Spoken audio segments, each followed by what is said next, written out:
மணவாளக்குறிச்சி வழியா வரும்போது ஒரே கூட்டம், ஜோரான கூட்டம்.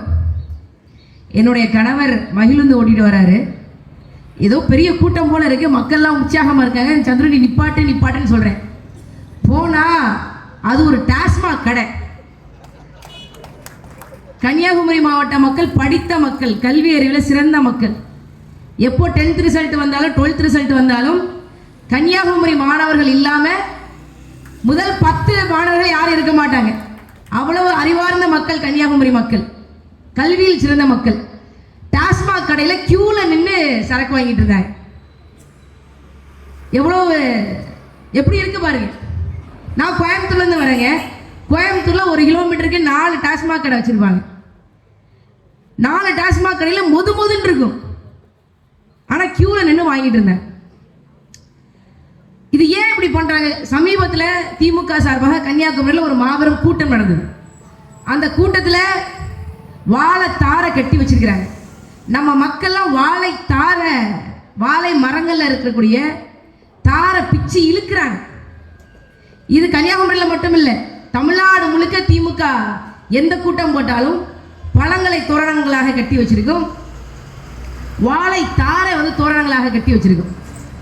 அங்க திமுகவுக்கு போகக்கூடிய மக்கள், திமுக மாநாட்டிற்கு போகக்கூடிய மக்கள் அந்த தார்களை எல்லாம் பிடித்து இழுப்பாங்க. கரும்பை தூக்கிட்டு போவாங்க, பழங்களை தூக்கிட்டு போவாங்க.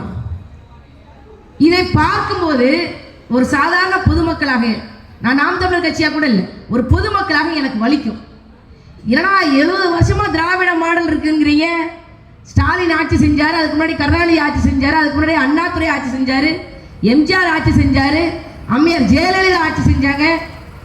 70-75 ஆண்டுகளா எங்களை ஆள்றீங்க. இன்னுமாய வாழைத்தாருக்கு பிக்கக்கூடிய அளவுக்கு, வாழைத்தாரை பிடிச்சி இழுக்கக்கூடிய அளவுக்கு தான் மக்கள் வாழ்றாங்க.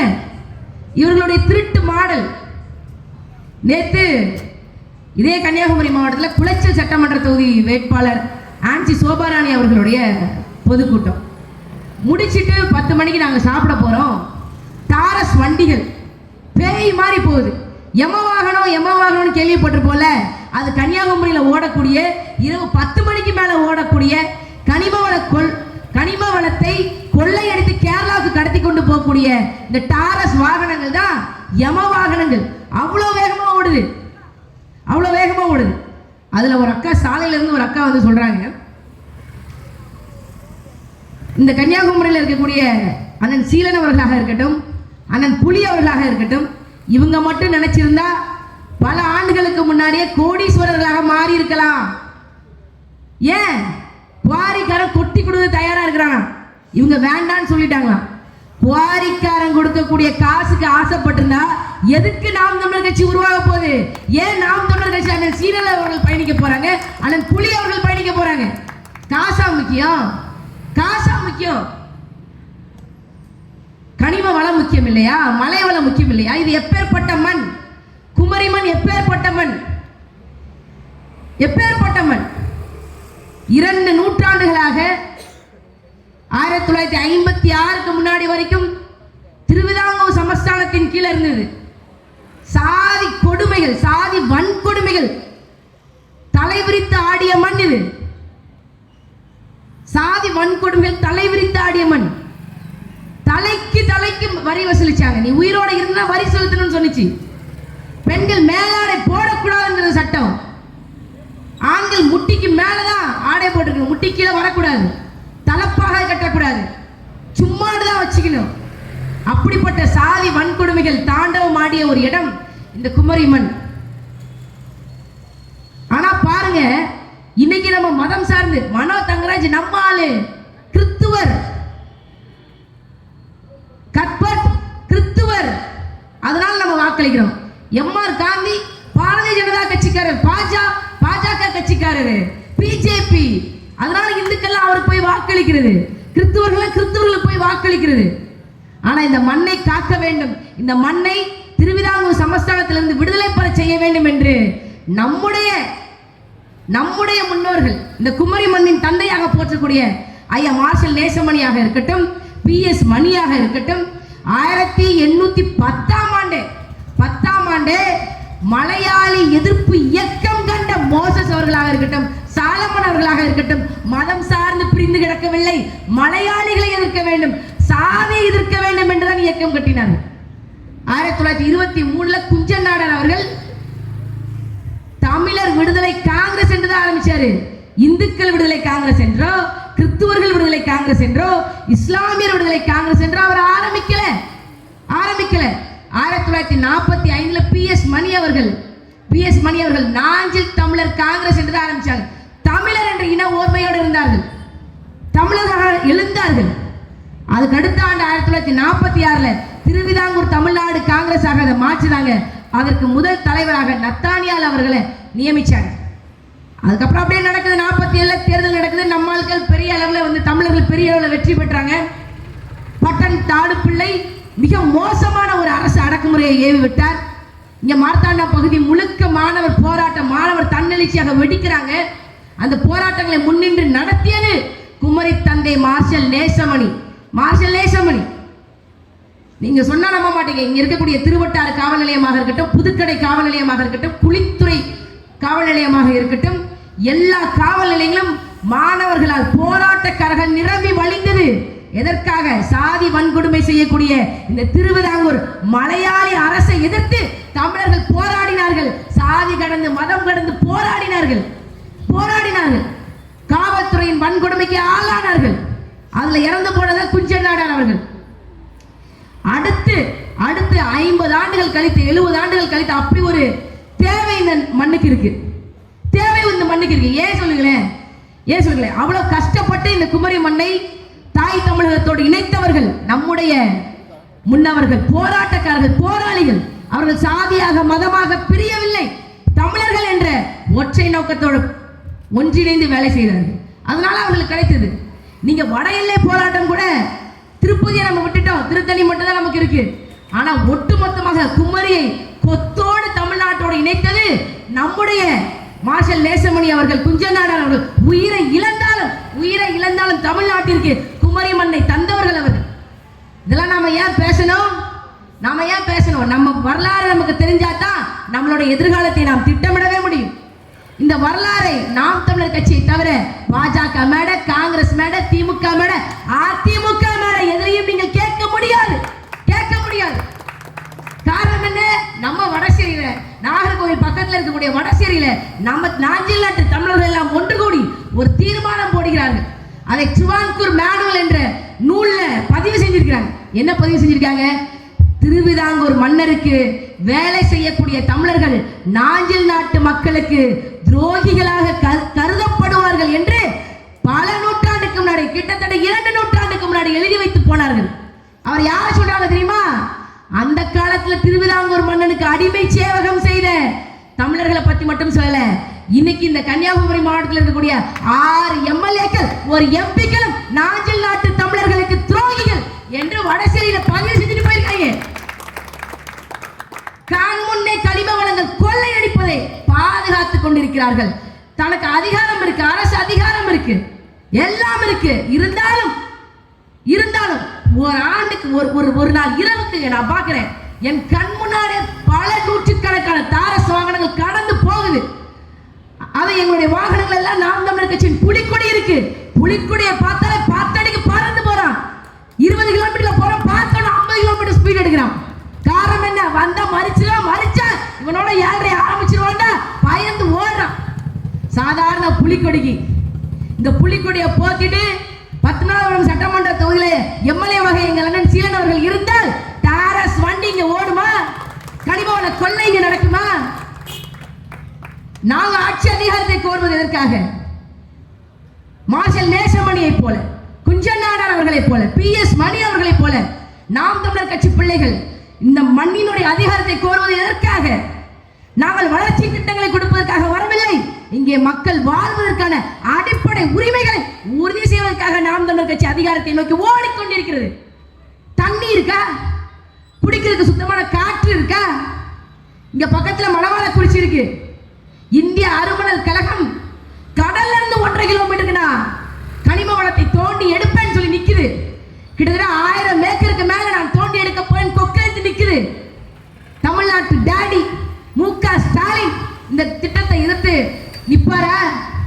நீங்களும் தான் மனு கொடுத்தீங்க. எங்க கடல் வளம் எங்களுக்கு வேணும்னு செய்வாரா? ஐயா மு க ஸ்டாலின் அவர்கள் செய்வாரா? செய்ய முடியுமா அவரால? மு க ஸ்டாலினுக்கு அந்த தகுதி இருக்காங்க. மோடியை எதிர்க்கக்கூடிய அளவுக்கு மு க ஸ்டாலின் அவர்களுக்கு தகுதி இருக்கா? எதிர்க்க முடியுமா அவரால? முடியாது, முடியாது. என்னங்க மண்ணல் தானங்க எடுக்கிறாங்க, மண்ணு தானங்க எடுக்கிறாங்க. நம்ம மண்ணு சாதாரண மண் இல்ல. மணவாள குளிர்ச்சியில் இருக்கக்கூடிய மண்ணு சாதாரண மண் இல்ல. ஐஆர்இஎல் நிறுவனம் இருக்கு இல்லையா, ஓராண்டுக்கு 1500 கோடி ரூபாய் வருமானம் எடுக்கிறாங்க. அதுல மணவாள குறிச்சியில மட்டும் 300 கோடி ரூபாய் தன்னுடைய வருமானத்துல 1/5 பங்கு இந்திய அருமணல் கழகம் மணவாள குறிச்சியில மட்டும் எடுக்குது. அப்ப நம்மளுடைய மண் எவ்வளவு வளமிக்க மண்ன்றதை நீங்க புரிஞ்சுக்கணும். முழுக்க முழுக்க மோனோசைட் நிரம்பி இருக்கக்கூடிய மண், கதிரியக்கம் இருக்கக்கூடிய மண். இந்த மக்களை, மணவாள குறிச்சி மீனவ கிராம மக்களை நாம் தமிழர் கட்சி ஆட்சிக்கு வந்தால் உறுதியாக பாதுகாக்கும். ரேடியேஷன்ல இருந்து பாதுகாக்கும், கதிரியக்கத்திலிருந்து நாம் தமிழர் கட்சி பாதுகாக்கும். அவர்களுக்கு உரிய நீதியை, உரிய உடல் சுகாதாரத்தை, ஆரோக்கியத்தை நாம் தமிழர் கட்சி வழங்கும். நீங்க யோசிச்சு பாருங்க, கதிரியக்கத்தை கண்டுபிடிச்சது யாரு தெரியுமா? ஒரு பெண் கண்டுபிடிச்சாங்க. இன்னைக்கு உலக மகளிர் நாள், உலக பெண்கள் நாள். மேரி கியூரின்னு ஒரு அம்மா இருந்தாங்க. உலகத்துல ஒரு பெண்ணு முதல் 2 நோபல் பரிசு வாங்கியது அந்த அம்மா தான் வாங்கிச்சு. எதற்காக வாங்கிச்சு? கதிரியக்கத்தை கண்டுபிடித்தமைக்காக வாங்கிச்சு. ஆனா அந்த அம்மா எப்படி தெரியுமா செத்து போச்சு? கதிரியக்கத்தை ஆராய்ச்சி செஞ்சு அவங்களுடைய தோல் மச்சையில, அவங்களுடைய எலும்பு மச்சையில ரத்தம் உருவாகல. அப்ப ஏப்ளாஸ்டிக் அனீமியாங்கிற நோயினால ரத்தம் உருவாகல, அதனால செத்தே போயிட்டாங்க. செத்து போன அந்த அம்மாவுடைய உடம்பு கூட மத்தவங்க போய் பார்க்க முடியாது. காரணம் என்ன? கதிரியக்கம். அந்த அம்மா உடம்பு முழுக்க கதிரியக்கம் இருக்கு. செத்து போன அந்த அம்மாவினுடைய உடலை ஈயத்தை போட்டு மூடி வச்சிருக்காங்க ஒரு கபையில, ஒரு பெட்டியில. பிரான்ஸ் நாட்டுல இருக்கு. நான் பேசுறது உங்களுக்கு இன்னும் அதிகமா தெரிஞ்சுன்னா கூகுள்ல தேடி பாருங்க. கதிரியக்கத்தை பற்றி ஆராய்ச்சி செய்த விஞ்ஞானிக்கே இந்த நிலைமை. அப்ப நம்ம மக்களுடைய நிலைமை யோசிச்சு பாருங்க. இப்ப நான் பேசல ரேடியேஷனு, மேரி குவரி, லெட்டு, இதெல்லாம் பேசல. இது பத்தி தமிழ்நாட்டை ஆளக்கூடிய முதலமைச்சர் மு க ஸ்டாலினுக்கு ஏதாவது தெரியுமா? அவருக்கு சுதந்திரம் தெரியாதுங்க. குடியரசு நாள் இன்னைக்கு தெரியாது. அடுத்த முதலமைச்சர் ஆக்கி வச்சிருக்கீங்க நீங்க. தெரியாது. கணக்கு தெரியாது, அறிவியல் தெரியாது. யோசிப்பாங்க, அறிவில் சிறந்தவர்கள் தமிழர்கள். எப்படிங்க சொல்றீங்க? 2000 ஆண்டுகளுக்கு முன்னாடி இதே குமரி மண்ணிலிருந்து தோன்றியது தொல்காப்பியம் என்ற சங்ககால இலக்கிய நூல். இதுவரைக்கும் தமிழர்களுக்கு கிடைத்த நூலே ஆதி நூல், முதல் நூல் தொல்காப்பியம். 2000 ஆண்டுகளுக்கு முன்னாடின்னு சொல்ற, அதுக்கு முன்னாடி கூட இருக்கலாம். அந்த தொல்காப்பியம் சொல்லுது, என்ன சொல்லுது? அறிவு எத்தனை வகைப்படும் என்று சொல்லுது. ஓரறிவாவது உச்சறிவதுவே, ஈரறிவாவது அவற்றோடு நாவே, மூவறிவாவது அவற்றோடு மூக்கே, 4 அறிவாவது அவற்றோடு கண்ணே, 5 அறிவாவது அவற்றோடு செவியே, 6 அறிவாவது அவற்றோடு மகனே, நேரின் உணர்ந்தோர் நெறிப்படுத்தினரே. ஓரறிவுனா என்னப்பா? தன் உடம்பை தவிர இன்னொரு உடம்பு தன்னை தொட்டால் அதை தொடுவது என்று உணர்வது ஓரறிவு. ஈரறிவுனா என்னது? தொடுறதை தவிர ருசியை நாக்கினால் செய்யக்கூடிய அந்த ருசியை உணர்வது 2 அறிவு. 3 அறிவுனா என்ன? நுகர்வது. இந்த 2 அறிவை தாண்டி நுகர்வது, மூக்கின் மூலமாக நுகர்வதன் மூலமாக உணர்ச்சியை தெரிந்து கொள்வது 3 அறிவுங்கிறார். 4வது அறிவு என்னது? பார்வை, கண்ணுனால பார்க்கக்கூடியது 4வது அறிவு. 5வது அறிவு என்ன? இந்த 4 அறிவோட சேர்ந்து காதனால் கேட்கக்கூடிய ஒரு அறிவை 5வது அறிவு என்று சொல்றாங்க. 6வது அறிவு தான் மனசு, மனநே அப்படின்னு சொல்லக்கூடிய அறிவு. 2000 ஆண்டுகளுக்கு முன்னாடி அறிவு எத்தனை வகைப்படும், அது என்னென்ன அறிவு, எந்தெந்த உயிர்களுக்கு எந்த அறிவுன்னு எழுதி வச்சவன் தமிழன். ஆனால் 2000 ஆண்டுகள் கழித்து இன்னும் தான் யார் என்று தெரியாமல், தான் எப்பேற்பட்டவர்கள் என்று தெரியாமல் அறிவு கட்டு போய் மாறி மாறி உதயசூரின் சின்னத்துக்கும் ரட்டளை சின்னத்துக்கும் அறிவு கட்டு போய் காசை வாங்கி கொண்டு இந்த மண்ணை கடங்காலியாக, இந்த மண்ணை அடக வைத்து விட்டோம். நாம அடக வைத்து விட்டோம். நீங்க யோசிச்சு பாருங்க. தொல்காப்பியர் வரணும் அவசியம் இல்லை. இப்போ இறந்து போன குமரி தந்தை மார்ஷல் நேசமணி அவர்களும் PS மணி அவர்களும் இன்னைக்கு வந்து பாக்குறாங்க. தாரஸ் வண்டி கனிம வளத்தை கடத்தி கொண்டு போய் கேரளாவில் போய் விற்கிறத பாக்குறாங்க. என்ன செய்வாங்க? நம்மளை பார்த்து காரி துப்புவாங்க. இதுக்காயா நாங்க போராடணும்? இதுக்காயா நாங்க வந்து சிறைக்கு சென்றோம்? இதுக்காயா குண்டடிபட்டு செத்தோம்? குண்டடிபட்டு சாகிறது இல்லைங்க. சங்கரன் நாடாங்க ஒருத்தரை உயிரோட கிணத்துக்குள்ள போட்டு பழி எடுத்தது பட்டன் தானு பிள்ளையினுடைய அரசு பாருங்க, எதற்காக இந்த போராட்டம், எதற்காக நம் முன்னோர்கள் போராடினார்கள், எதற்காக இந்த நாடு விடுதலை பெற்றது, எதுவுமே தெரியலையே நமக்கு. யோசிச்சு பாருங்க, கேரளாக்காரங்கிட்ட மழை இல்லையா? மழை இருக்கு, மழை இருக்கு. உங்களுக்கு தெரியுமா, தமிழ்நாட்டில் தேனி, கோயம்புத்தூர், திருப்பூர், கரூர், கன்னியாகுமரி, திருநெல்வேலி, தென்காசி, இந்த எல்லா மாவட்டங்களையும் தயாரிக்கக்கூடிய எம்சாண்ட் 80 விழுக்காடு எம்சாண்ட் கேரளாவுக்கு போகிறது. 80 விழுக்காடு எம்சாண்ட் தமிழ்நாட்டிலே உற்பத்தி செய்யக்கூடிய 80 விழுக்காடு எம்சாண்ட் கேரளாவுக்கு போகிறது. காரணம் என்ன? காரணம் என்ன? ஒரே ஒரு காரணம் தான். கேரளாவில் மலைகள் இருக்கிறது. ஆனால் என்ன, அதையும் விட மிக முக்கிய காரணம் என்ன? கேரளாவை அந்த மண்ணின் மகன் மான மலையாளி கேரளாவை ஆளுகின்றான். தமிழ்நாட்டை ஆளுவது மான தமிழர் அல்ல, எங்கேயோ இருந்து வந்த தெலுங்கர் நம்மை ஆளுகின்றார். அதான் காரணம். 80 விழுக்காடு எம்சாண்ட் கேரளாவுக்கு போகுதுங்க. இப்ப நாம் தமிழர் கட்சி, எங்கள் அண்ணன் சீமானவருடைய ஆட்சி அமையுது. எங்கள் அண்ணன் சொன்ன மாதிரி தான், குளிப்பாறுகளை மட்டும்தான் வெட்டுவோம். தமிழர்கள் யாராவது வீடு கட்ட முடியலன்னு சொன்னாங்கன்னா எங்களை கேளுங்க. தமிழர்கள் வீடு கட்டுறது கட்டாயம் பாறைகள் உண்டு, சல்லி உண்டு, மண்ணு உண்டு. ஆனா வெளிநாட்டுக்காரனுக்கு, வெளிமாநிலக்காரனுக்கு கிடையாது, கிடையாது. நீங்க நினைக்கிறீங்க கேரளாவுக்கு கடத்துறாங்க, கர்நாடகாவுக்கு கடத்துறாங்க, ஆந்திராவுக்கு கடத்துறாங்க. இல்ல, நான் பிறந்தது தூத்துக்குடி மாவட்டம் விளாத்திகுளம். விளாத்திகுளத்துல வைப்பாறு என்று ஒரு ஆறு ஓடுது, ஆறு ஓடுது. அந்த ஆத்து மண்ணை லாரி லாரியா எடுத்து போய் தூத்துக்குடி துறைமுகத்துல இருந்து எங்க தெரியுமா கொண்டு போயிருக்காங்க? மொரீஷியஸ் வரைக்கும் கூட்டிட்டு போயிருக்காங்க. இன்னைக்கு மொரீஷியஸ்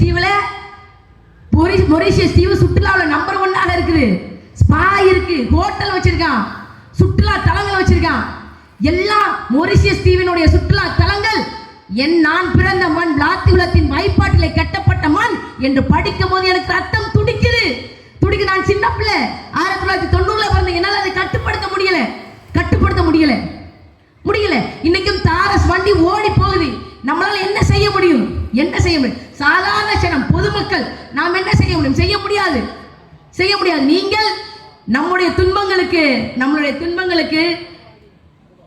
தீர்வு கொடுக்கக்கூடியவர்களை எல்லாம் நீங்க எப்படி தேர்ந்தெடுக்கிறீங்க?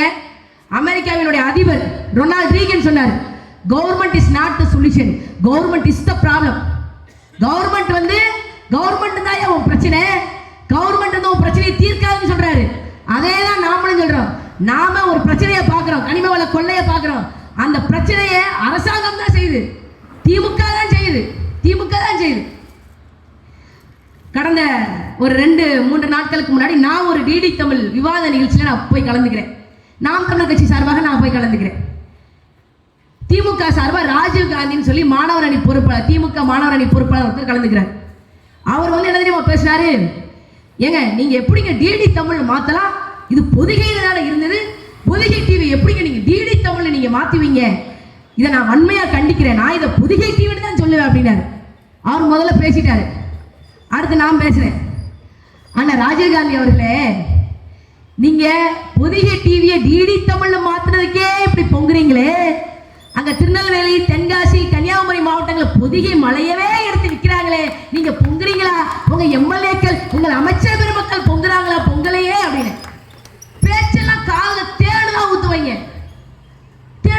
இது ஒரு சாதாரண மாணவரணி பொறுப்பாளர் மட்டுமில்ல, தமிழ்நாட்டின் முதலமைச்சராக இருந்து 50 ஆண்டு காலம் தமிழ்நாட்டு மக்களை உட்கார வச்சு மிளகா அரைச்சி 30,000 கோடி சொத்து சேர்த்த திமுக தலைவர், முன்னாள் தலைவர் கருணாநிதி சேர்த்தான்னு சொல்றேன்.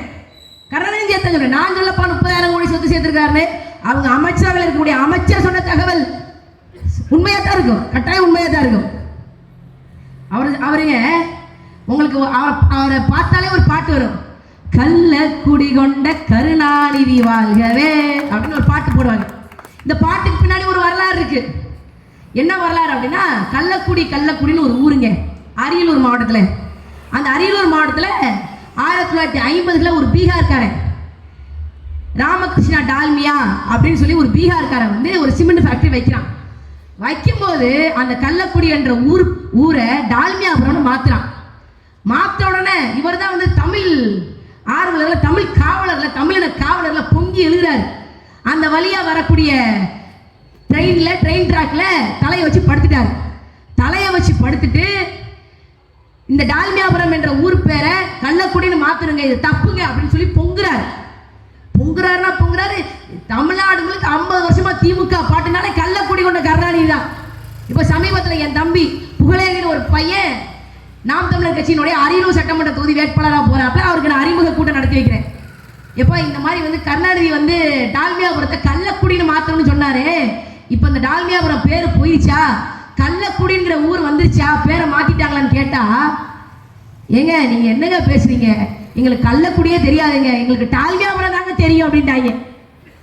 தெரியும் போராட்டங்க, டால்மியாபுரத்தை கள்ளக்குடின்னு மாற்றக்கூடிய போராட்டம் கருணாநிதிக்கு மிகப்பெரிய பேர் வாங்கிட்டு இருந்த போராட்டம் 70 வருஷம் ஆகுது. டால்மியாபுரத்தை கள்ளக்குடின்னு மாத்த முடியல. திமுகவினுடைய தோல்வி. எங்கும் தமிழ் எதிலும் தமிழ் என்று பேசி வந்தார்கள். பாருங்க, Ruwan furniture and would works தமிழாது, தமிழா அரசு பேக்கரி, அரசு அடுமனை கிடையாது. ஜி ஜி அரசு அடுமனையில் அரசு பேக்கரி தான் இருக்கு. சுத்தி சுத்தி பாருங்க, எங்கும் தமிழ் கிடையாது, எதிலும் தமிழ் கிடையாது. காரணம் என்ன? உண்மையான தமிழர்கள் என்னை போல, சீலன் அண்ணாவை போல, இங்க இருக்கக்கூடிய நாம் தமிழர் கட்சி பிள்ளைகளை போல உண்மையின் நேர்மையா இருப்போம். ஆனா தமிழர் இல்லாத கருணாநிதி, அண்ணாதுரை போன்றவர்கள் கொஞ்சம் எக்ஸ்ட்ரா பொங்குவாங்க. அந்த பொங்கல்ல தான் இன்னைக்கு வரைக்கும் நீங்க ஏமாந்துட்டு இருக்கீங்க ராஜா. அதுல இருந்து மீட் எடுக்கணும்னு நினைக்கிறோம். திராவிடம்னா என்னங்க? தமிழர் அல்லாதவர்கள், தெலுங்கர்கள், கன்னடர்கள், மலையாளிகள் தமிழர்களை ஏமாற்றி தமிழர்களை உட்கார வச்சு மொளகா அரைக்கிறதுக்கு பேர் தாங்க திராவிடம். மறக்க சொல்லுங்க. ஒரே ஒரு டிபேட்டுங்க. இந்த சட்டமன்ற தொகுதியினுடைய எம்எல்ஏ அமைச்சர், பால்வளத்துறை அமைச்சர் மனோ தங்கராஜ் அவர்களுக்கும் நாம் தமிழர் கட்சியினுடைய தலைமை ஒருங்கிணைப்பாளர் அண்ணன் சீமான் அவர்கள் முன்னெடுத்த எங்கள் முத்து, எங்கள் தங்கம், உங்கள் மண்ணின் மகன் நாம் தமிழர் கட்சி பத்மநாபபுரம் சட்டமன்ற தொகுதியினுடைய வேட்பாளர் அண்ணன் சீலன் அவர்களுக்கும் ஒரே மேடையில் டிபேட் வருவாரா? மனோ தங்கராஜன் வருவாரா? போன முறை ஒரு இடத்துல கூட்டம் போட்டோம். நான் சொன்னேன், பத்மநாபபுரம் சட்டமன்ற தொகுதி எம்எல்ஏ நிதியில இருந்து பத்மநாபபுரம் நகராட்சிக்கு மனோ தங்கராஜன் வெறும் 58 ரூபா கொடுத்திருக்கிறாருன்னு சொல்லிட்டேன். இது உண்மை, வெறும் 58 ரூபா தான் கொடுத்திருக்கிறாரு.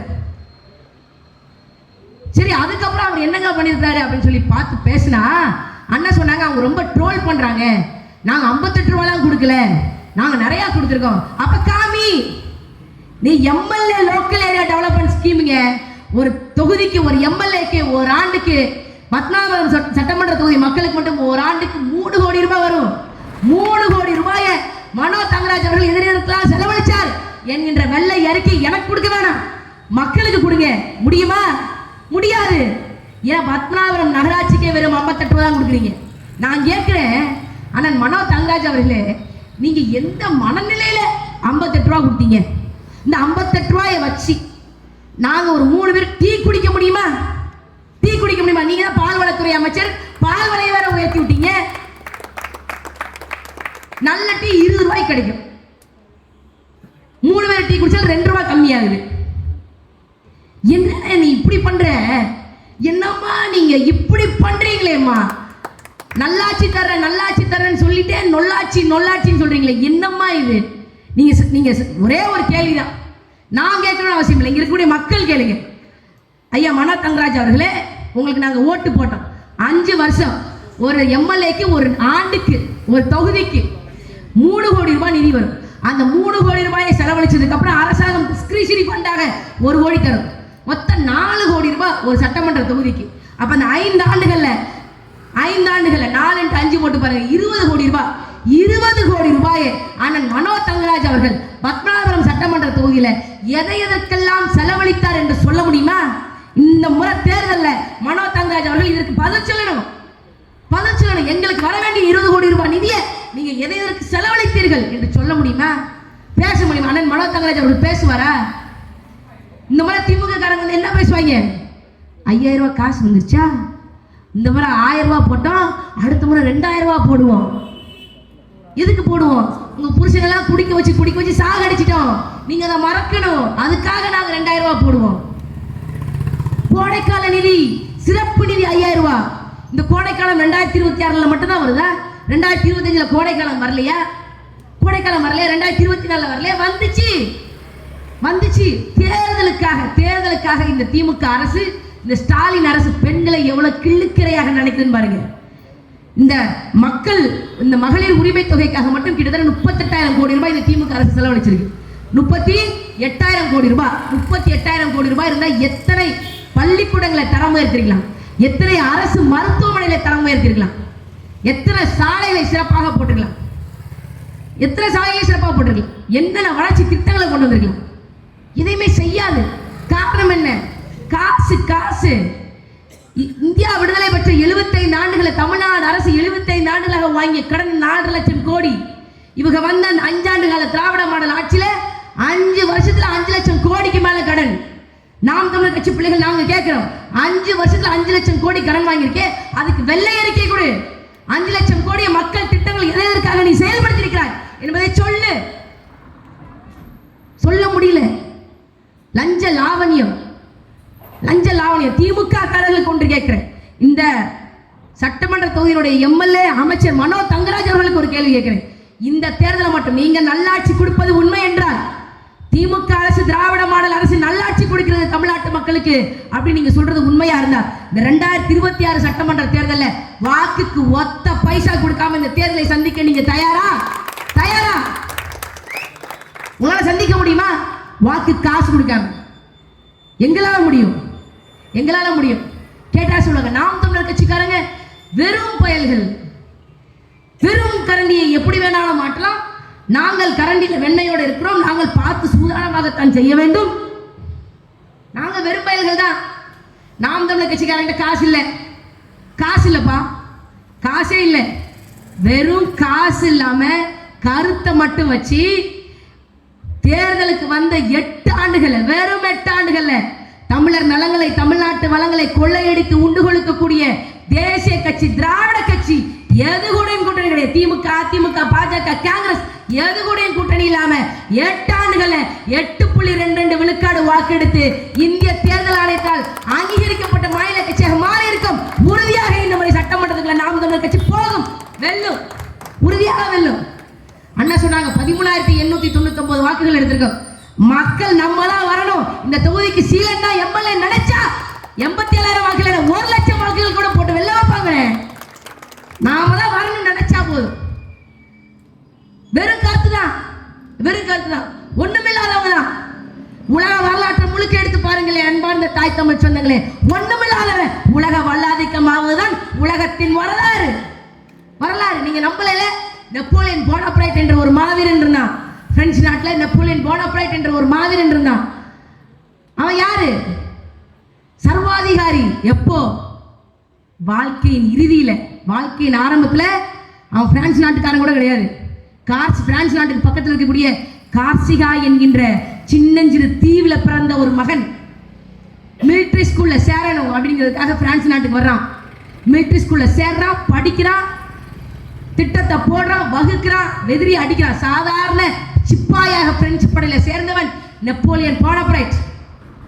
சாதாரண சிப்பாயாக இருந்து தளபதியாக உயர்ந்து, தலைமை தளபதியாக உயர்ந்து, பிரான்ஸ் நாட்டின் மன்னனாக உயர்ந்து, பக்கத்தில் இருக்கக்கூடிய தேசங்களை எல்லாம் அடித்து நொறுக்கி உலகத்தின் வல்லாதிக்கங்கள் அவனை பார்த்து பயப்படக்கூடிய அளவுக்கு சர்வாதிகாரி நெப்போலியன் போனாப்ரைட். என்னைக்கும் அமெரிக்கன் மிலிட்டரி ஸ்கூல்ல போய் படிச்சு பாருங்க. அமெரிக்கன் மிலிட்டரி மேன் எல்லாம் நெப்போலியன் போனாப்ரைட்டோட மிலிட்டரி ஸ்ட்ராட்டஜிஸ், நெப்போலியன் போனாப்ரைட்டனுடைய ராணுவ தந்திரங்களை பாட புத்தகங்களாக படிக்கிறாங்க. அவன் ஒரு சாதாரண மகன், எளிய மகன், ஒண்ணுமில்லாதவன். உலகத்தின் வல்லாதிக்கத்துக்கு போர் முழக்கமிட்டான், உலகத்தின் வல்லாதிக்கத்தை எதிர்த்து நின்னான். அதனால தான் அவன் மாவீரன் நெப்போலியன் போனாப்ரைட். ஒண்ணுமில்லாதவன் உலகத்தை ஆள்வதுதான் உலக வரலாறு. நான் போய் சொல்லுது நெப்போலியனுக்கு மட்டுமில்ல, செங்கிஸ்கான் ஒரு வீரர் பார்த்திருப்பீங்க. அவன் யாரு? ஒட்டுமொத்த தெற்காசியாவை ஆண்டவன். வாழ்க்கையின் முன்னாடியே தெற்காசியாவை ஆண்டுட்டானா? இல்ல. அவனுடைய ஆரம்ப காலம் என்பது மங்கோலியா நாட்டு பாலைவன நாடு. அது பல்வேறு பாலைவன குழுக்கள் இருக்கும்.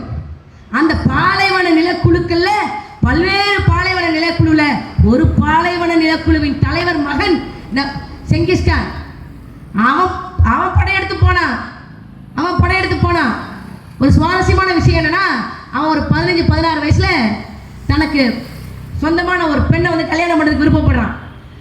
ஆனா அந்த பெண்ணுடைய தகப்பன் இவனுக்கு பெண் கொடுக்க மறுத்துட்டார். கொலை செய்யறதுக்கு வந்து முடிவு பண்றாரு. கொலை செய்யறதுக்கான வேலைகளை முயற்சியில் இருக்கும்போது தோற்றார். செங்கிஸ்கான் தப்பிச்சு போயிட்டான். ஒரு பெண்ணை கொடுப்பதற்காக தெற்காசியா வந்து செங்கிஸ்கானுக்கு ஒரு மிகப்பெரிய மறுப்பு தெரிவிச்சது. இன்னைக்கு தெற்காசியாவின் அத்தனை பேருடைய மரபணுக்களை எடுத்து பார்த்தீங்கன்னா செங்கிஸ்கானின் மரபணு ஓடும் ஓடும். சாதாரண நிலக்குழுவின் தலைவன், பழங்குடியின மக்களின் தலைவன், உலகத்தையே ஆட்டி வச்சான். ஒண்ணுமில்லாதவன் உலகத்தை ஆளுவதுதான் உலக வரலாறு. உலக வரலாறு. மாவோ, சீனாவின் மாவோ யாரு? மாசேத்துங் யாரு? இன்னைக்கு உலகத்தின் வல்லாதிக்கமாக இருக்கக்கூடிய அமெரிக்காவை வந்துவார்னு சொல்லக்கூடிய நாடு சீனா. சீனா இன்னைக்கு எப்படி இருக்குன்னா அதற்கு அடித்தளம் போட்டு மாசேத்துங் என்ற புரட்சிக்காரன். அவன் யாரு? ஒரு ஹுவான் மாநிலத்தில் இருக்கக்கூடிய, ஹுவான் மாகாணத்தில் இருக்கக்கூடிய, சீனாவின் ஹுனான் மாகாணத்தில் இருக்கக்கூடிய ஒரு சாதாரண விவசாயியின் மூத்த மகன். படிச்சான், வெறிகொண்டு படிச்சான். சீனர்களை ஒன்று திரட்டுவேன், அவர்களின் கலை பண்பாட்டு வளர்ச்சியில ஒரு மிகப்பெரிய புரட்சியை ஏற்படுத்துவேன் என்று சொல்லி 100 வருஷம் கழிச்சு சீனா எப்படி இருக்க வேண்டும் என்று திட்டம் போட்டு புரட்சி செய்து மக்களை ஒற்றுமைப்படுத்திய புரட்சிக்காரன் மாவோ. அவன் இன்னைக்கு சீனாவின் ரூபாய் நோட்ல மாவோ படம் மட்டும்தான் இருக்கும். 100 ஆண்டுகளுக்கு முன்னாடி அவன் யாரு? ஒண்ணுமில்லாதவன். ஆனால் கையில் என்ன இருந்தது? நெப்போலியன் பானபரேட் கையிலையாக இருக்கட்டும், செங்கிஸ்கான் கையிலையாக இருக்கட்டும், மாவோவின் கையிலையாக இருக்கட்டும், எங்கள் அண்ணன் செந்தமிழன் சீமான் அவர்கள் கையிலையாக இருக்கட்டும், ஒண்ணுமில்லை. ஆனால் இந்த மக்களுக்கு உழைக்க வேண்டும் என்கின்ற எண்ணம் இருந்தது. எண்ணம் இருக்கு. ஒரு நாள் நாங்கள் கைப்பற்றுவோம். ஒத்த பைசா இல்லை. காசு இல்ல. இப்படித்தான் இருந்தா உலக வரலாறு பேசிட்டு போனா இவங்க மனநிலை இப்படித்தான் இருக்கு. நம்ம யோசிச்சு பாருங்களேன். இந்த வரிசையில நம்ம இதை எப்படி பார்க்கிறோம் அப்படின்னா, நாம் தமிழர் கட்சியில் இருக்கக்கூடிய பிள்ளைகள் ஏதோ வந்து தமிழர் ஆள வேண்டும், திமுகவை திட்ட வேண்டும், அதிமுகவை திட்ட வேண்டும் என்று பேசலாங்க வரல. உலக வரலாற்றை படிக்கிறோம். 1921 கம்யூனிஸ்ட் பார்ட்டி ஆஃப் சீனா துவங்கப்பட்டது. ஆனா மாவோ ஆட்சிக்கு வந்தது 1949. 28 ஆண்டு காலம் ஆயிருக்கு.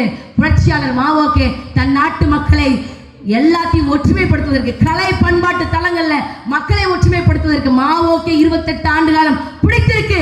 அதே போல பல்வேறு ஆண்டுகள் வரலாற்று நிகழ்ந்ததே இல்லைங்க. வடவேங்கடம் தென்குமரம் வரைக்கும் தமிழர் இது வரைக்கும் ஒரே குடையின் கீழே திரண்டு நின்றத வரலாறு எங்க பதிவு செய்யல.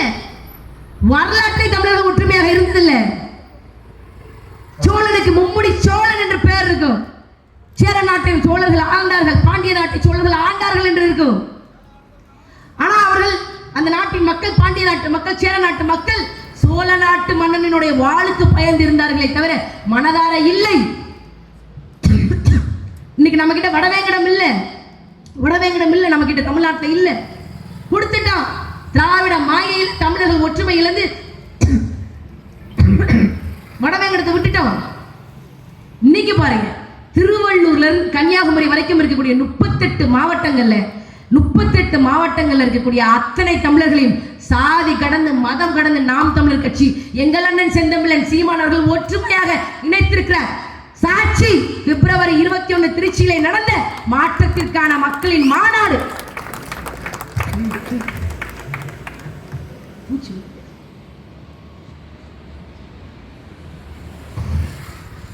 வெறும் 2.25 லட்சம் இருக்கைகள் தான் போட்டிருந்தோம். வெறும் 2.25 லட்சம் இருக்கைகள் மட்டும் தான் போட்டிருந்தோம். ஆனா அதை விட டபுள் மடங்கு தமிழர்கள் ஒற்றுமையாக வந்தார்கள். இதுவரைக்கும் சாதிக்காக, மதத்துக்காக, சினிமா கவர்ச்சிக்காக, திரையில நடிக்கக்கூடிய நடிகர்களுக்காக கூடிய தமிழர்கள் முதல் முறையாக சாதி கடந்து, மதம் கடந்து, காசை போட்டு ஒரு இடத்துல திரண்டதுனா திருச்சியில நடந்த நாம் தமிழர் கட்சியின் மாநாட்டின் போதுதான் திரண்டார்கள். பயம், விஜய்க்கு பயம், ஸ்டாலினுக்கு பயம். இன்னைக்கு 3 லட்சம் நாற்காலிகள் நாங்கள் போடுவோம் என்று திமுகவின் அமைச்சர் KN நேரு பேசுகிறார். நீ 5 லட்சம் சேர் கூட போடு ராஜா. ஆனா திமுக காரனே திமுக மாநாட்டுக்கு காசு இல்லாம உன்னால கூட்ட முடியாது. நாங்க மக்களை கூட்டியிருக்கோம், மக்களை கூட்டியிருக்கோம். போடுற காசு போடுறான், நீ வரலையா என்னெல்லாம் மிரட்டுறான். ஏக்கா நீ எப்படியாவது சட்டமன்றத்துக்குள்ள போயிருக்கான்னு சொல்லி என் தம்பிமார்கள் என்னை மிரட்டுகிறார்கள். ஒரே காரணம் தான். ஏன்? நாம் தமிழர் கட்சி ஜெயிச்சா நாம் தமிழர் கட்சி ஜெயிச்சதாக அர்த்தம் இல்ல, ஒட்டுமொத்த தமிழர்களும் ஜெயித்ததாக அர்த்தம். அதனால நம்மளை மிரட்டும் நம்ம தம்பி. அதான் காரணம். வரலாற்று இப்படி கிடையாதுங்க. வரலாற்று தமிழன் யாரு? முதல்ல தமிழன் யாரு? உன்னை சோழர்கள் ஆண்டார்கள், சேரர்கள் ஆண்டார்கள், பாண்டியர்கள் ஆண்டார்கள், ஆம் ஆண்டார்கள். 10ஆம் நூற்றாண்டோட 11ஆம் நூற்றாண்டோட எல்லாம் முடிந்து விட்டது. 10 நூற்றாண்டு அடிமை வாழ்வு வாழ்ந்து கொண்டிருக்கோம் தமிழர்கள். நாம அடிமை, கேவலமான அடிமை. நீங்களும் நானும் அடிமைகள், கேவலமான அடிமைகள். எப்பேற்பட்ட கேவலமான அடிமைகள் தெரியுமா? ஒரு காலகட்டம் வந்துச்சு, நாய்க்கு மன்னர்கள் வர்றாங்க. நாய்க்கு மன்னர் இந்த மண் அழுதுருக்கு. நாய்க்கு மன்னர்களுடைய வரி வருவாயினாலையும் வரி சுரண்டல்னாலையும் திருவிதாங்கூர் மன்னருடைய சாதி கொடுமையினாலையும் இந்த மண் அழுதிருக்கு. அப்படி எல்லா மண்ணும் நாயக்கர் காலத்தினுடைய அரசாட்சி காலமாக அழுதிருக்கிறார்கள். தமிழன் யாருக்கு அடிமையா இல்லை. பக்கத்துல இருந்து வந்த ஆந்திராவில இருந்து வந்த தெலுங்கர்களிடம் அடிமையாக இருந்திருக்கிறார்கள். நாய்க்கு மன்னரிடம் அடிமையாக இருந்திருக்கிறார்கள். கர்நாடகாவிலிருந்து படையெடுத்து வந்த திப்பு சுல்தான் கிட்ட அடிமையாக இருந்திருக்கிறார்கள். மலையாள தேசத்திலிருந்து வந்த திருவிதாங்கூர் மன்னரிடம் அடிமையாக நாம் இருந்திருக்கோம். இது கூட பரவாயில்லைங்க. பக்கத்து தேசம், பக்கத்து மண்ணு, வளமான நாட்டை நோக்கி பக்கத்து நாடு படையெடுத்து வரும். எங்கேயோ இருக்கக்கூடிய மகாராஷ்டிரால இருந்து படையெடுத்து வந்த மராட்டியன் கிட்ட கூட தமிழர்கள் நாம் அடிமையா இருந்திருக்கோம். அடிமைகள். ஒரு காலகட்டத்தில் ஆங்கிலக்காரன் வெள்ளக்காரன் எழுதி வச்சுட்டு போயிருக்கான்.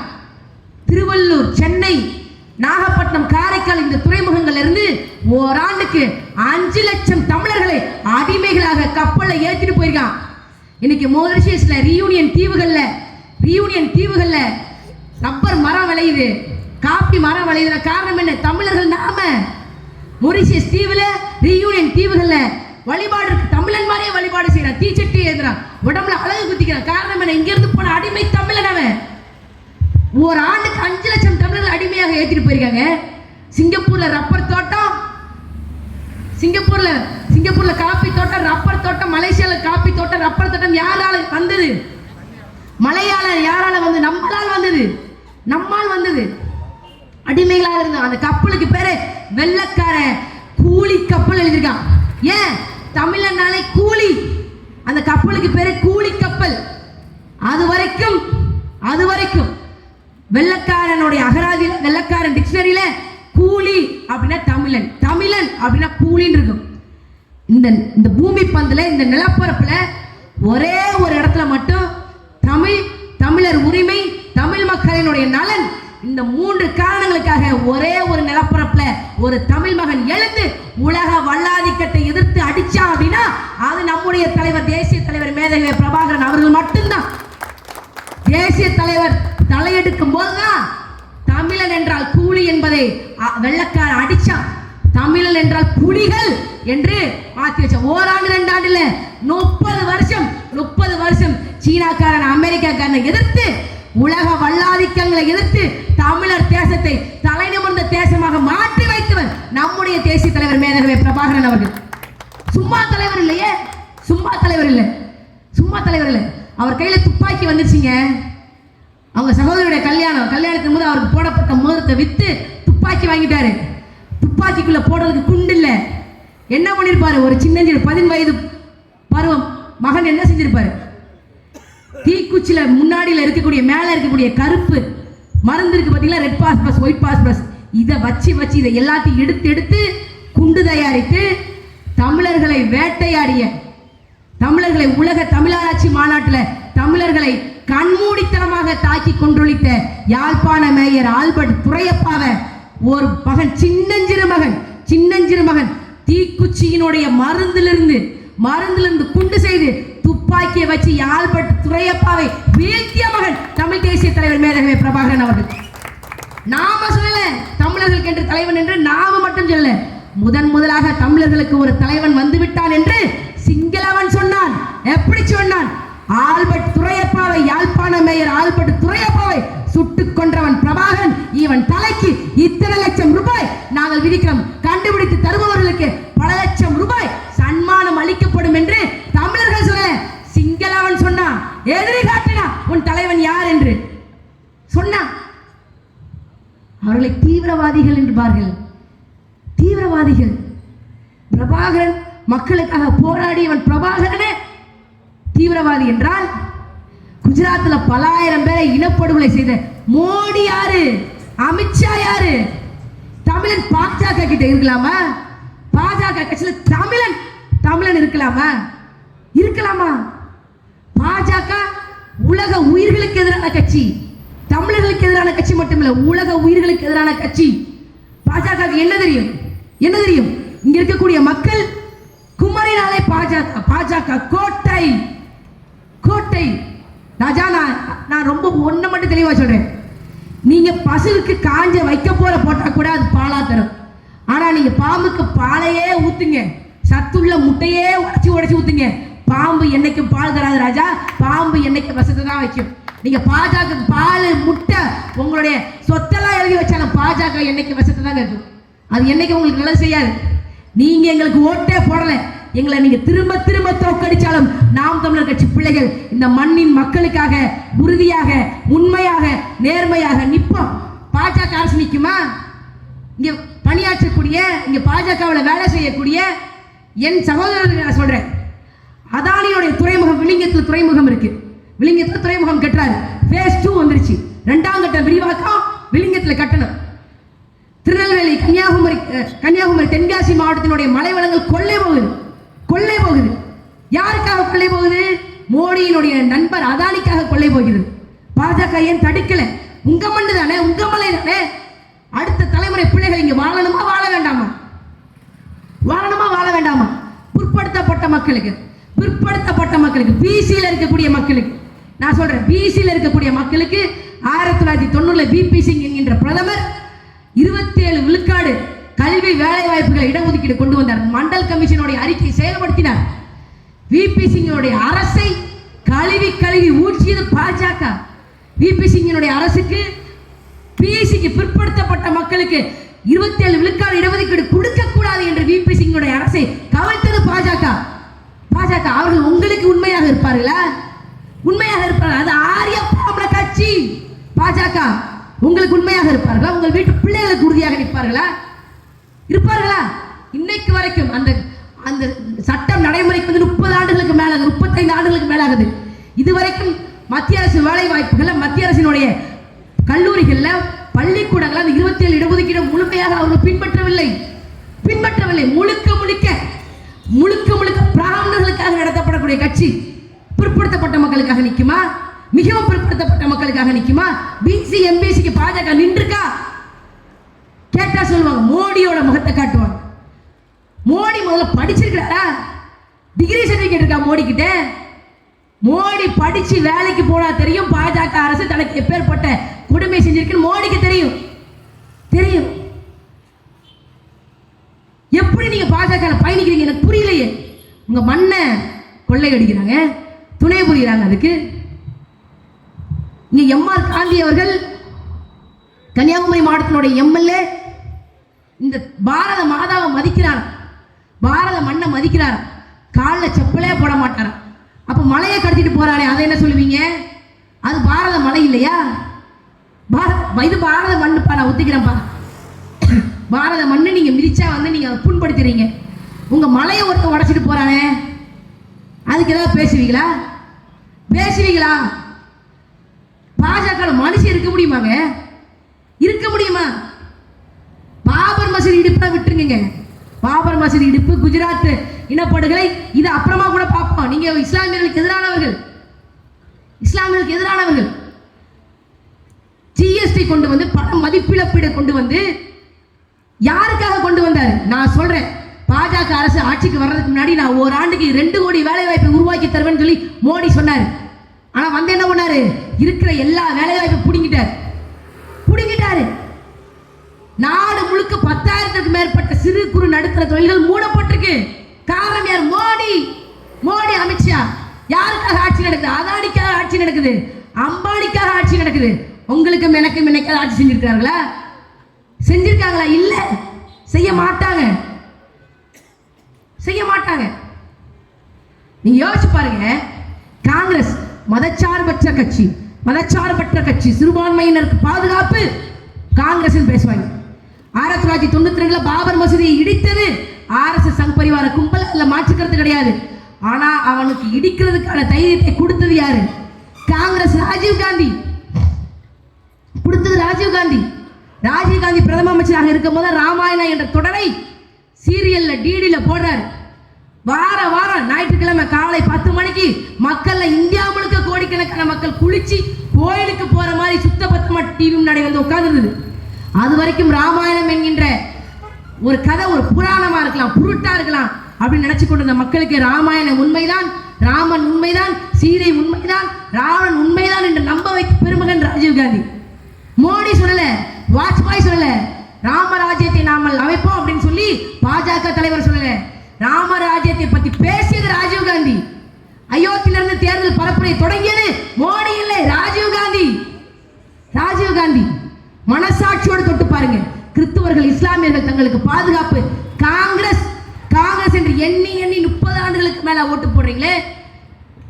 92 பாபர் மசூதியை இடித்தது பாஜக, அதற்கு துணை நின்றது காங்கிரஸ். யாரையாவது ஒருத்தர் மறுக்க சொல்லுங்க, மறுக்க சொல்லுங்க. முடியாது, முடியாது. இது உண்மை. இதை யாரும் பேச மாட்டாங்க. திமுக காரங்க பேச மாட்டாங்க, பாஜக காரங்க பேச மாட்டாங்க, பேச மாட்டாங்க. ஆனா நாம் தமிழர் கட்சி நாங்க மட்டும் தான் பேசுவோம். நான் வரலாற்றின் உண்மையை உங்களுக்கு சொல்லிடுறேன். எங்களுக்கு வாக்களிங்க வாக்களிங்க போங்க, அது அடுத்து. ஆனா இதுவரைக்கும் நீங்கள் வாக்களித்து வருகின்ற இந்த அயோக்கியர்கள், இந்த பிஜேபி, காங்கிரஸ், திமுக, அதிமுக போன்றவர்களை பத்தி நீங்க தெரிஞ்சுக்கோங்க, தெரிஞ்சுக்கோங்க. நான் சொல்றது பொய்னா கூகுள் அடிச்சு பாருங்க, வரலாற்றின் பக்கங்களை போய் பாருங்க.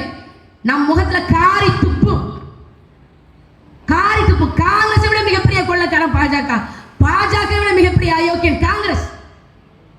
இதான் உண்மை, இதான் உண்மைப்பா, இதான் உண்மை.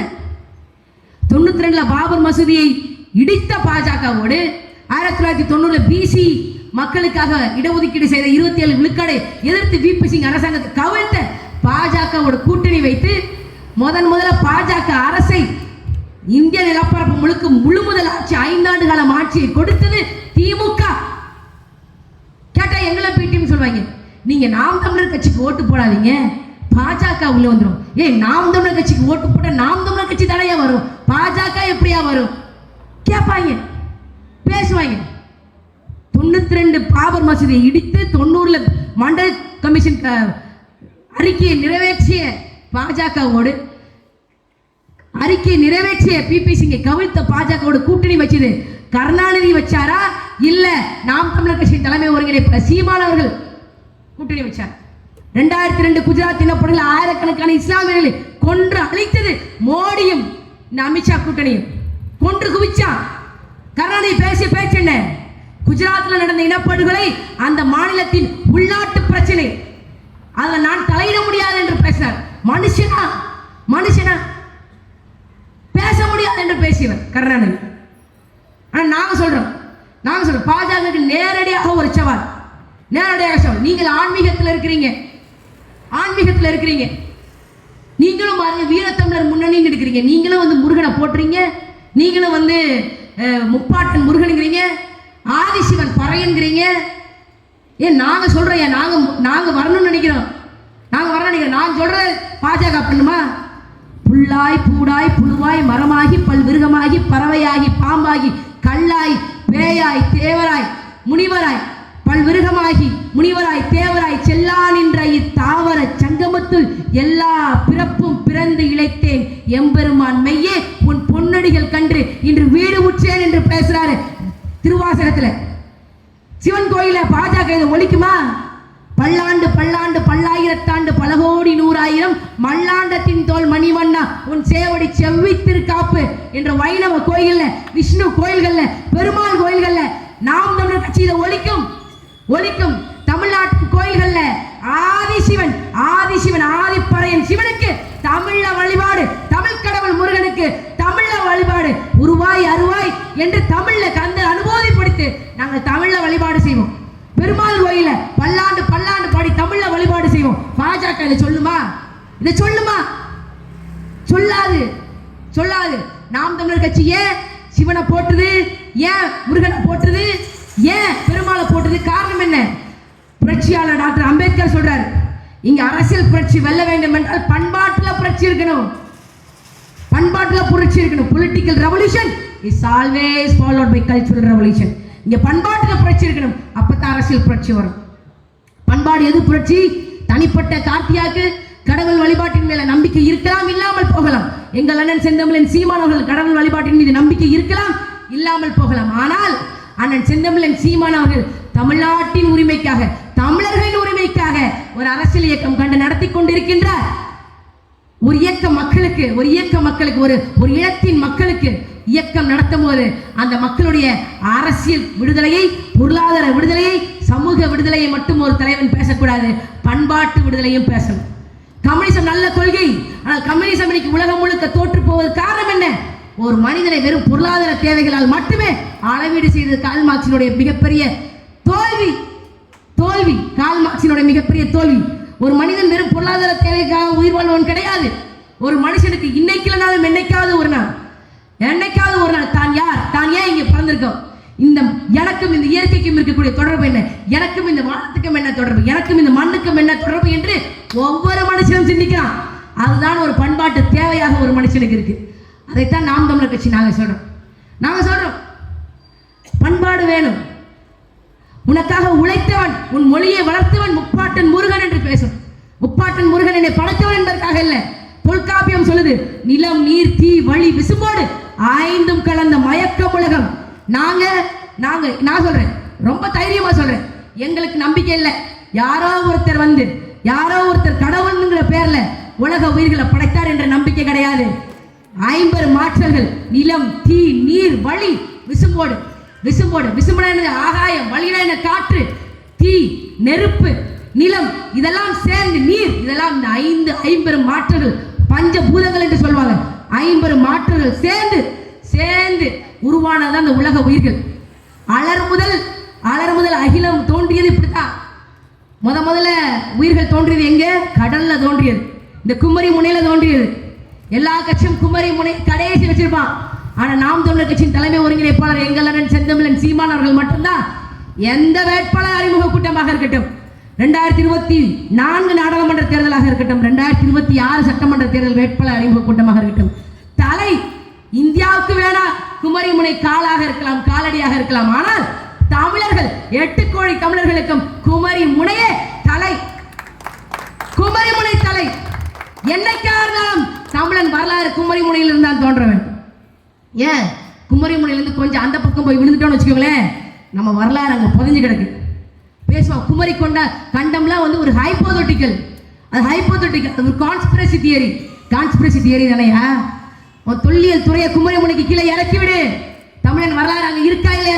எத்தனை கட்டடம் இருக்கு, எத்தனை கோயில் இருக்கு, எத்தனை வணிக வளாகங்கள் இருக்கு, தோண்டி பாரு, தெரியும். செய்ய மாட்டேன். இதெல்லாம் செய்யறதுக்கு நாம் தமிழர் கட்சி வரணும்.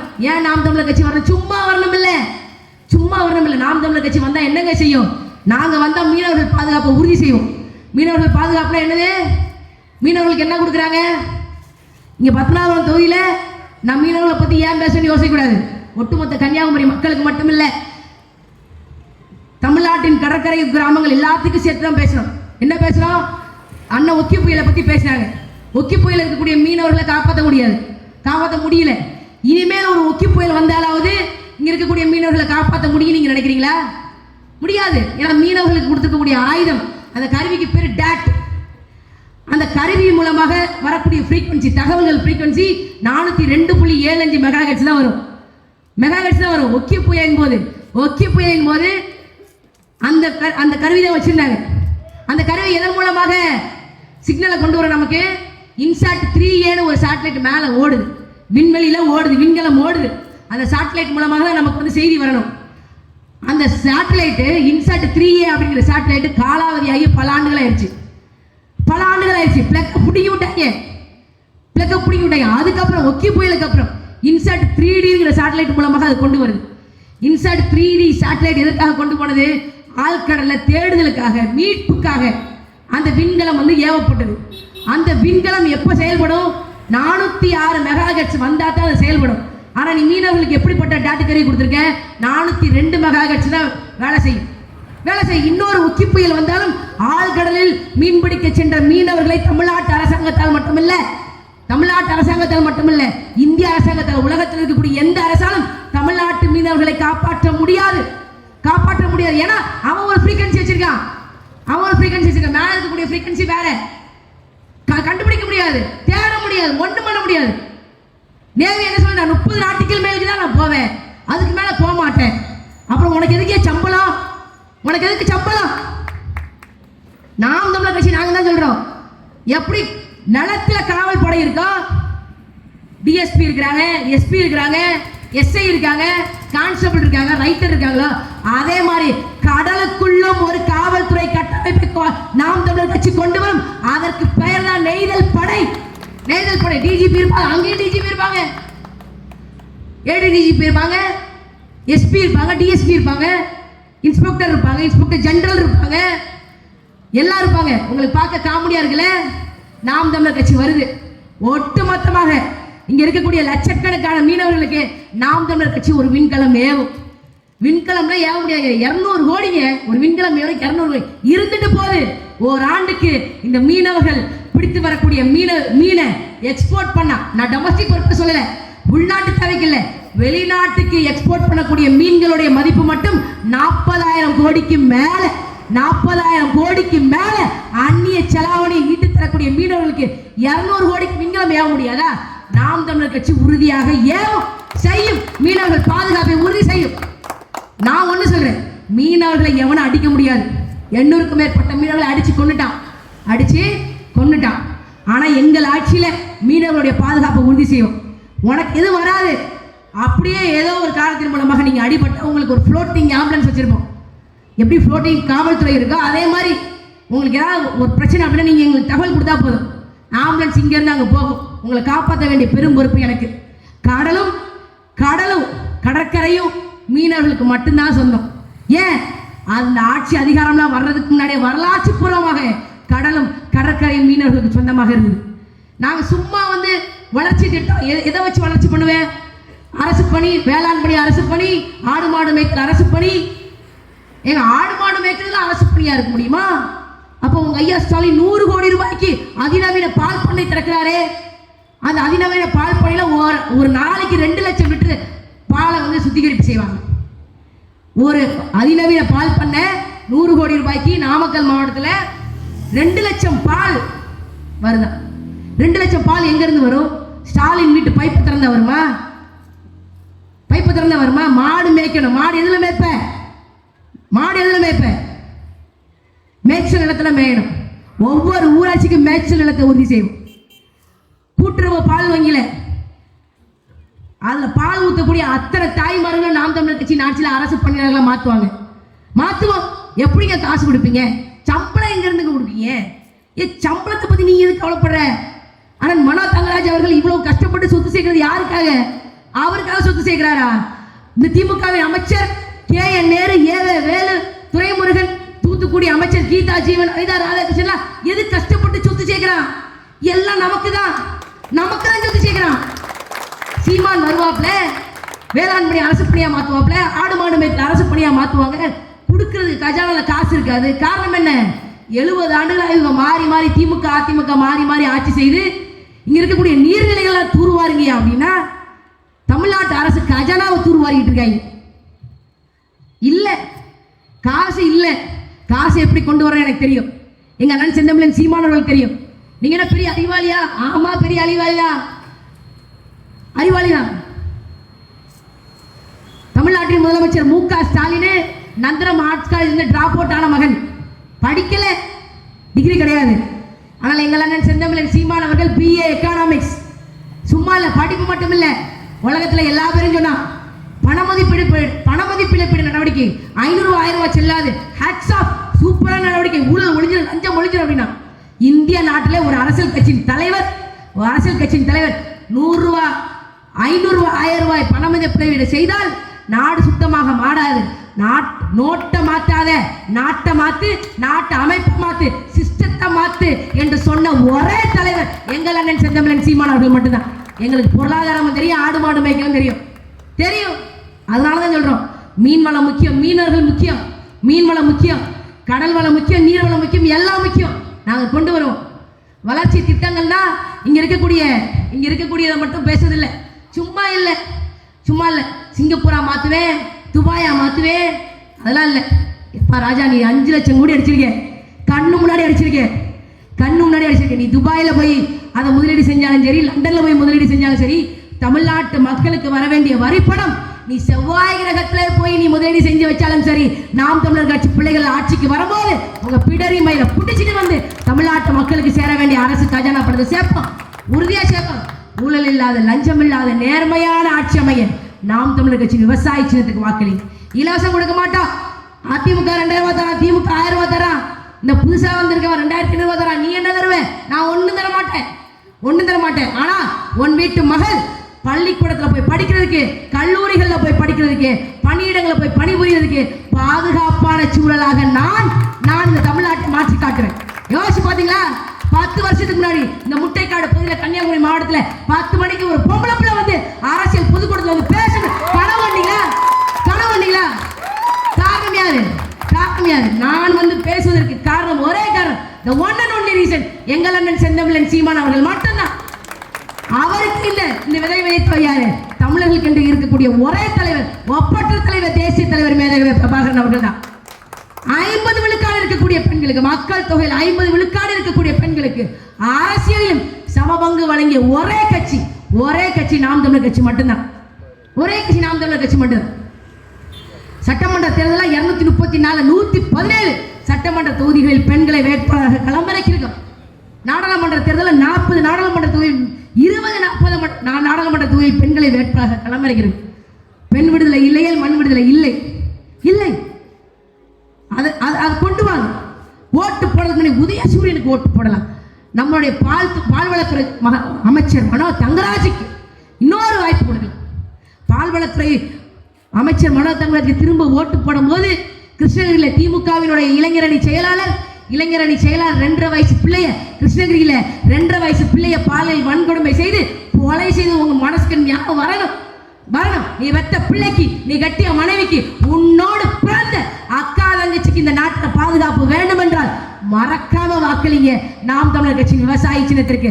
பாலியல் வன்கொடுமை நடந்துச்சா, ஒரு பெண்ணுக்கு நடந்துச்சா, அந்த பெண்ணு புதைக்கிறதுக்கு முன்னாடி அந்த பெண்ணை பாலியல் வன்கொடுமை செய்து துன்புறுத்தியவனை பொண்ணு புதைச்சிட்டா பாலியல் வன்கொடுமை செய்யப்பட்ட பெண்ணை நாங்கள் புதைப்போம். இது நாம் தமிழர் கட்சி அண்ணன் செந்தமிழன் சீமான் அவர்கள் கொடுக்கிற வாக்குறுதி. நாங்கள் வந்தா என்ன செய்வோம்? 5000 ரூபாய் கொடுக்க மாட்டோம். ஆனா நீங்க தைரியமா வந்து அரசு வேலையில பணியாற்றலாம்.